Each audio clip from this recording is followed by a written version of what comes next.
Hello again. So today I thought we would try and replace some failed components and see how far we get with that. Things have been busy, obviously, which is why I've not posted. Soccer is finally done. Dobby is free. I've been sick for a couple of weeks straight, which really put a dent in my workflow here. But anyway, enough whinging. Where do we begin? Well, today I'm going to start with a cup of coffee because it's not actually that warm today. Winter is coming. I also have a Sun E10000 system service manual, which is pretty important for this sort of thing. It contains a complete system description as well as all of the field replaceable unit replacement descriptions. Very useful, very handy. Periodically the furnace may kick in, so if you hear a noise, ignore it. I do. To begin, we need to start with what the computer diagnostics told us about the last boot, and that starts with the power on self-test dump that it threw as we had run the bring up command last time. The system is smart enough to keep track of all of these things, and so we have a log of it, and using that we can identify which components need to be replaced. And then I need to go and sort through all of my spare parts and try and find as many like pieces as I can. I'd like to try and keep the, for example, the processors, stick with the same revision of processor if I can, or at least the same speed, to reduce the chance of some kind of incompatibility. For example, on the 6800 I know that you can't mix processor speeds within a domain.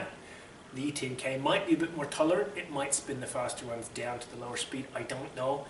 If I have a choice, and I'd like to think with 20 odd spare boards, I should be able to find replacement parts that match the model numbers of the ones in this machine, but we will see. I haven't gone through them really at all beyond stealing a SCSI bus card, so you'll be finding along with me. Anyway, let's start with the post logs and see where we get with those.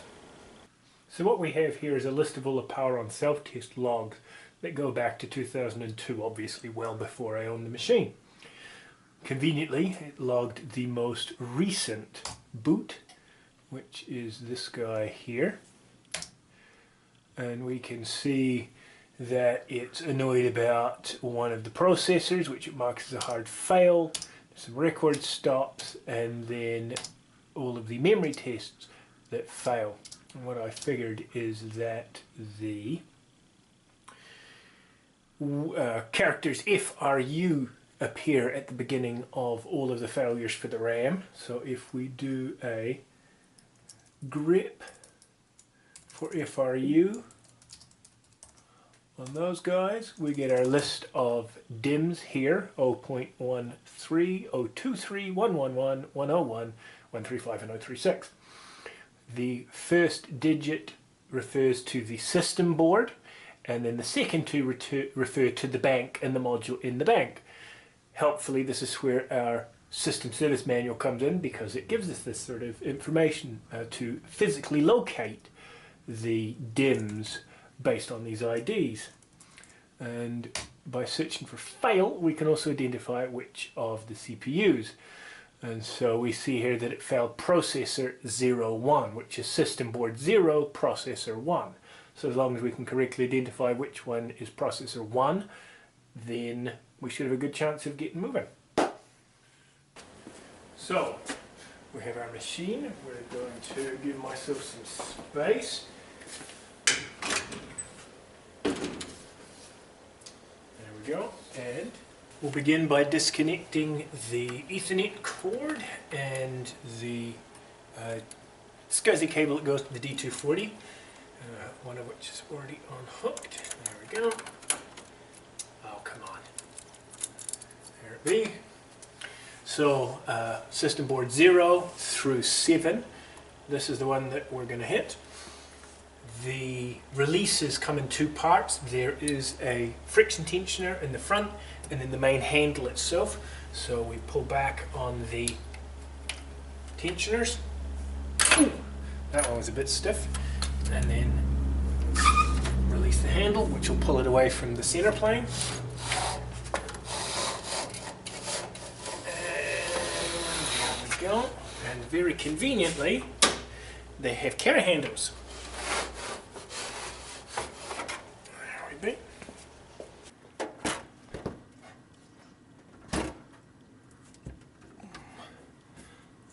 There we go.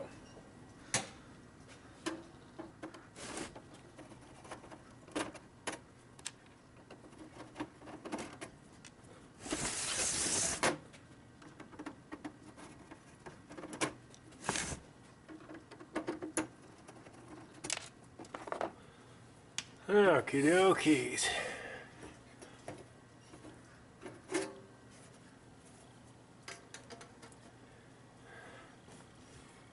So we have our S-Bus cards, plenty of RAM, and then the processors. The S-Bus card module sits on a mezzanine board. There's actually a main board that sits underneath this that you access from the other side. The RAM module here, obviously the sticks come out, but this whole card here comes out as well, and same with the processor card. This system is designed to be field upgradable, so if they came out with a newer, faster type of RAM, you can replace the RAM mezzanine, install a new RAM, and off you go. You don't have to scrap the entire system board. On the other side of the main board here is all of the big ASICs that control the packetized bus access.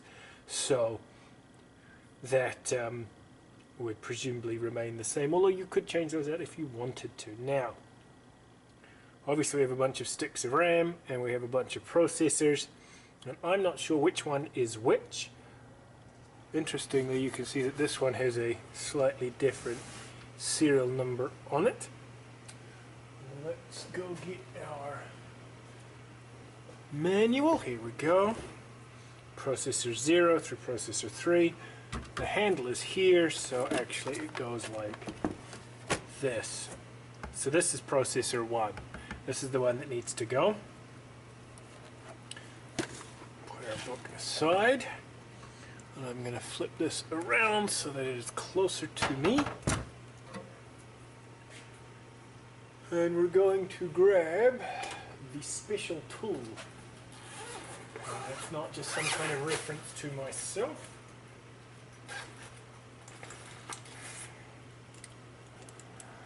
This is a special Sun-branded torque screwdriver. And the screws are numbered, as you can see. 1, 2, 3, 5.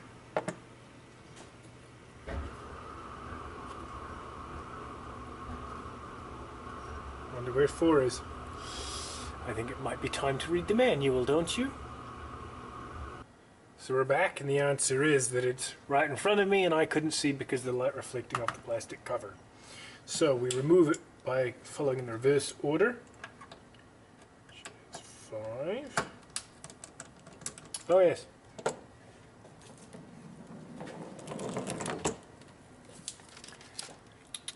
Almost forgot my wrist strap. Naughty, naughty. Mr. Sun would not approve. 4.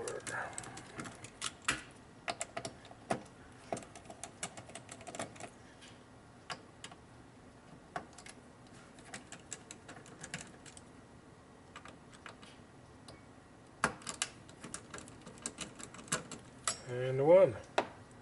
And with luck,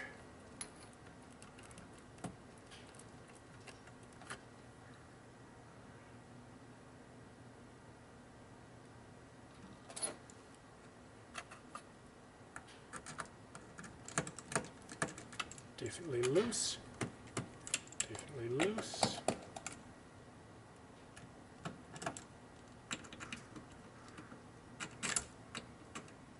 Okay. Oh, I hate this bit. This is the bit where you have to employ force. I don't like that. That makes me nervous.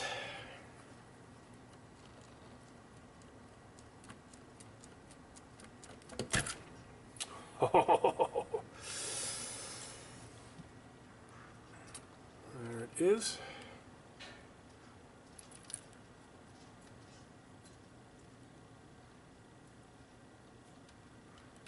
Well, something that would have cost thousands upon thousands of dollars when it was new.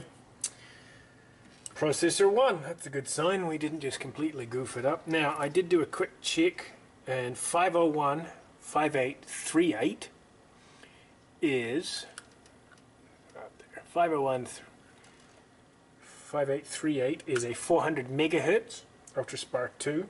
This is a 501-6619, which is also a 400 megahertz UltraSpark 2.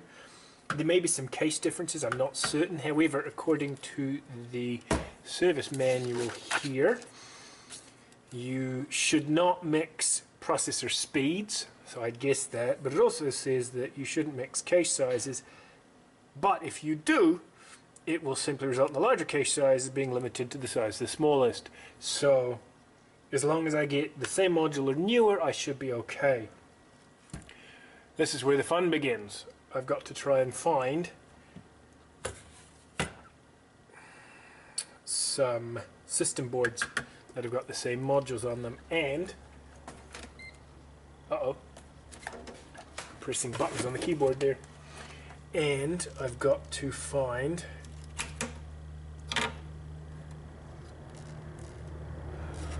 RAM sticks with the same numbers as well. So let's see what we get.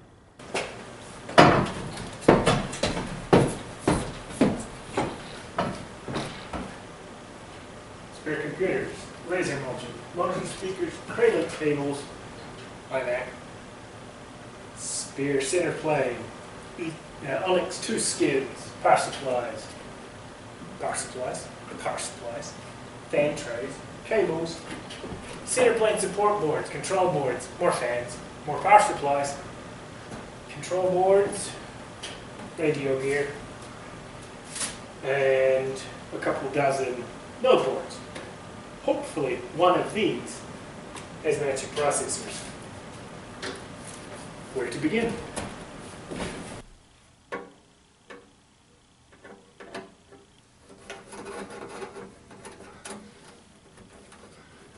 This could take a while.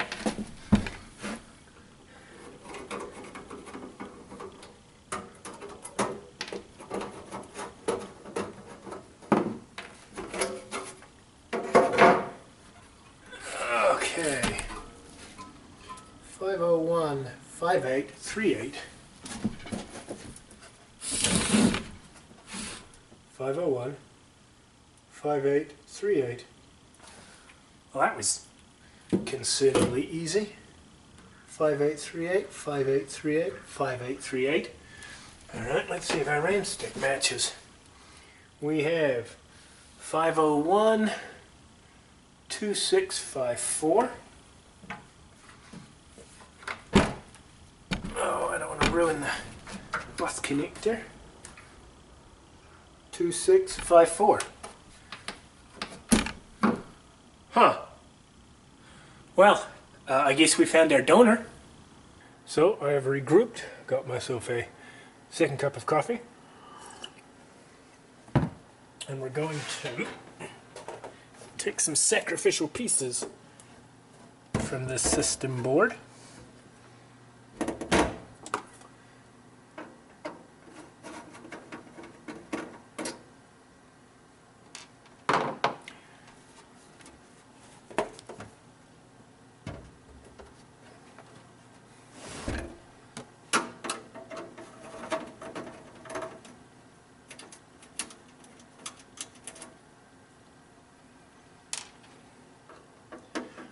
Really need to get one of those handheld pin barrel screwdrivers. Okie dokes. So we don't care which of the CPU modules we grab, and I guess we don't really care which of the RAM modules we grab either. There we go. And I've rearranged my static strap. Start with 0, I guess.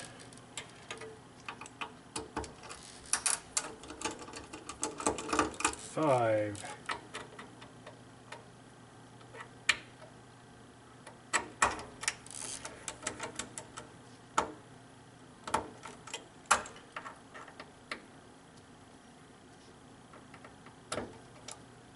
Actually, I think these are going to collide, which means I probably have to take the front face off, and I'm not really interested in doing that, so I'm going to skip to this guy here.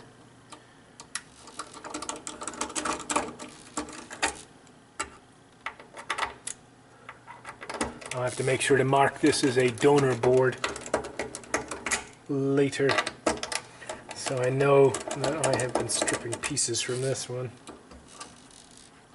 I could of course just throw this system board in, but who knows how many pieces are bad on this one. And so my theory is at the moment that the law of averages says that if I take pieces from here and put them in the other board where I know the other board's contents are mostly good, with luck I should get a complete set. So here we go again. Ooh. Oh man, that makes me nervous. Okay, one good processor. And I took a note of the number of RAM sticks. We've got 1, 3, 2, 3, 3, 6. That's 3 RAM sticks. So we'll just stack here. And these are our 2654. 2654, 2654. These are our good sticks. Get this guy out of the way.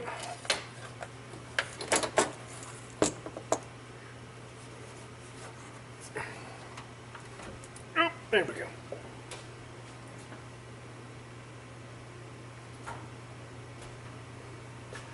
Okie doke. So first let's get our processor installed. Oh.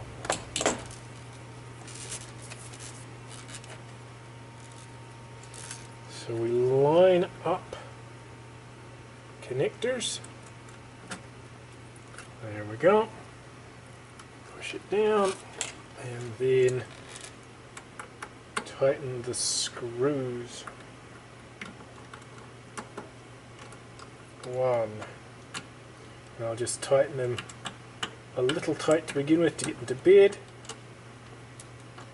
Come on. There we go. 2.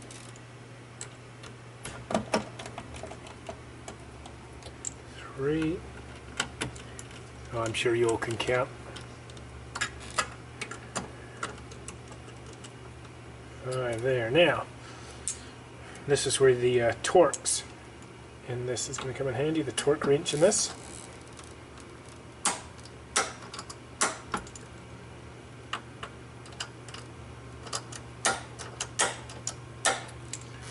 3.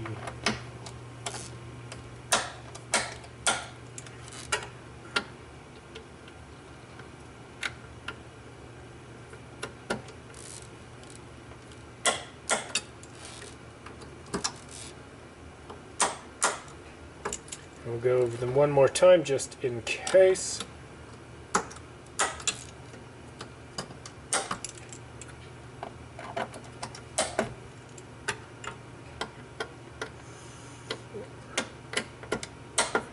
And 5. There. Okay, now if we put our RAM sticks aside for a second. So this is our CPU page. Our RAM page is here.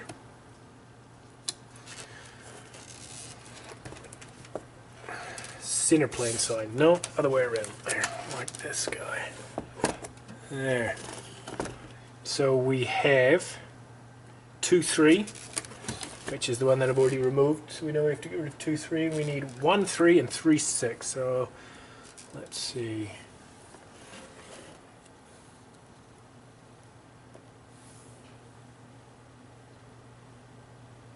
1, 3 is this guy here.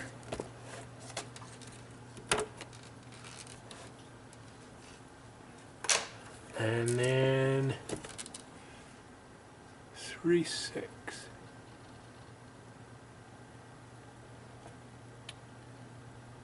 is this guy here.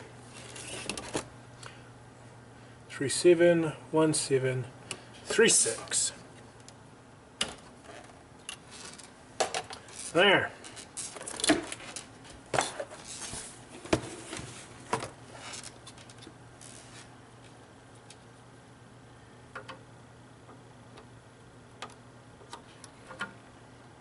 And then force. There.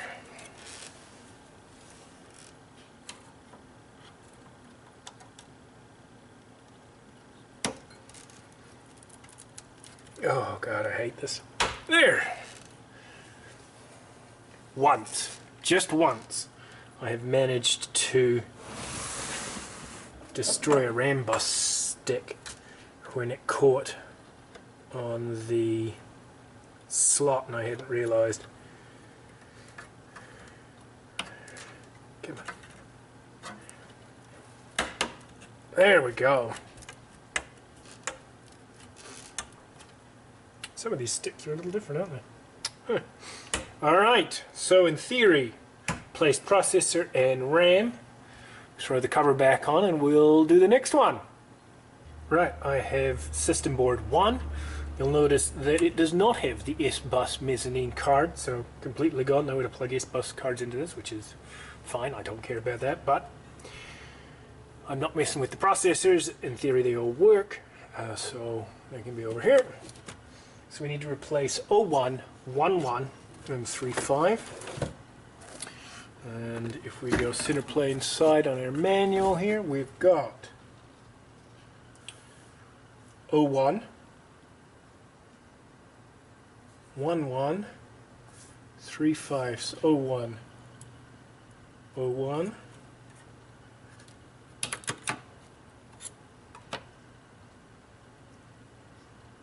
11,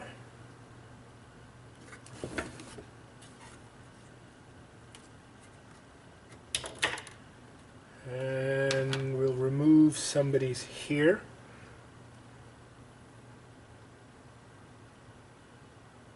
Huh. Okay. Somewhere there's a Sunfield engineer with mid-length blonde hair. That would definitely not be me. I'm lucky if I have any left. 3 5. So we've got 1 4 3 4 1 5 3 5. There we go. And now we need, oh yeah, 3 sticks of replacement RAM. Excuse me a second.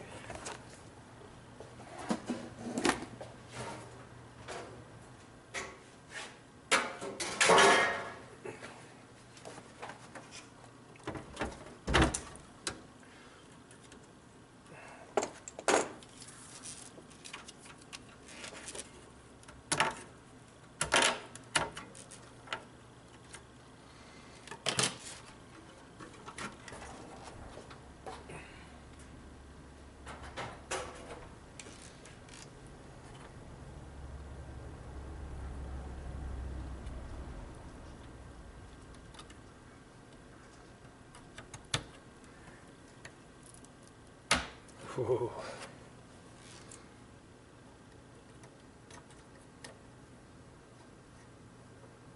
Come on. There we go. No? Yes.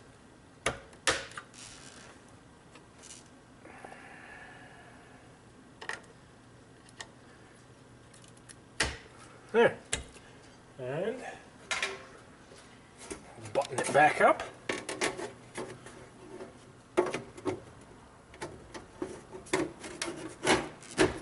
And see what kind of state it's in.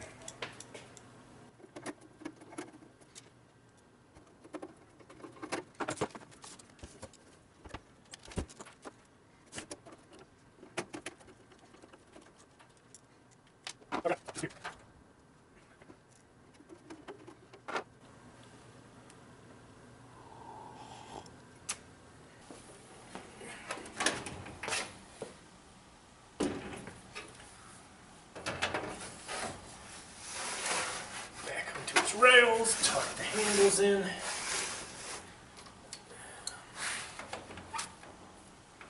Okay, we've got engagement. The friction handles down. I guess we should make some noise.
That's exciting.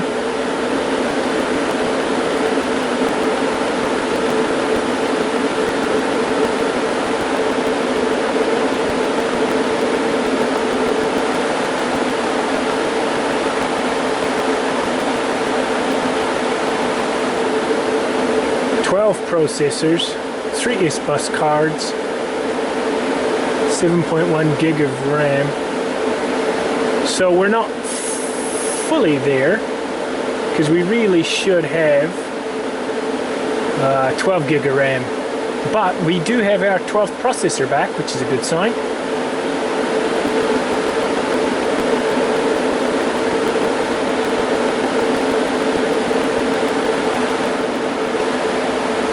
Hey, look at that.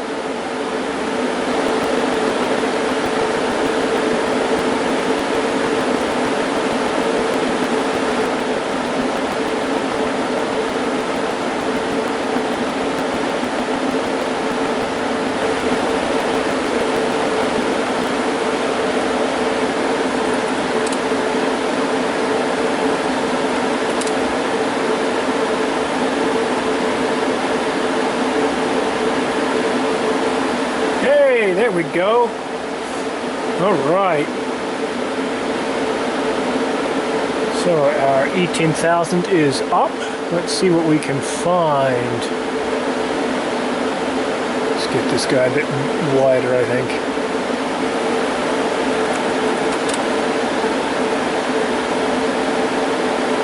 Whee! 1, 2, 3, 4. There's all 12 of our Ultra Sparks. That's a good sign. Hi. So, we have 12 processors. It's a good sign. But not 12 gig of RAM yet. We're still missing a bunch, obviously. I took a list of the FRUs that it is now complaining about. And interestingly, they fall in the same banks. So I think what that means is when it is running a post, it starts cycling through the RAM in the bank, and if it finds a failure in the bank, it just stops testing the bank. So I have 5 more sticks to replace out of 6 before, so I've got 5 faulty banks, which means we're making progress, I think. Yeah. Anyway, right now I have the system installing a whole bunch of additional software, utilities like SSHD, wget, things like that. It's great to come in here and listen to all of the catastrophic noise, it really is. That is it for me today, however. The question is, do we want to continue pushing to get half of the system up, which will almost certainly require configuring a new domain, which will probably require a new EEPROM image, which I should be able to crack, or do we just want to do a login day as it is now with 12 processors and as much RAM as I can try and manage to get it going with. Anyways, you let me know your opinions. Thank you very much for watching. I really appreciate all of the comments, all of your time. You have a wonderful day.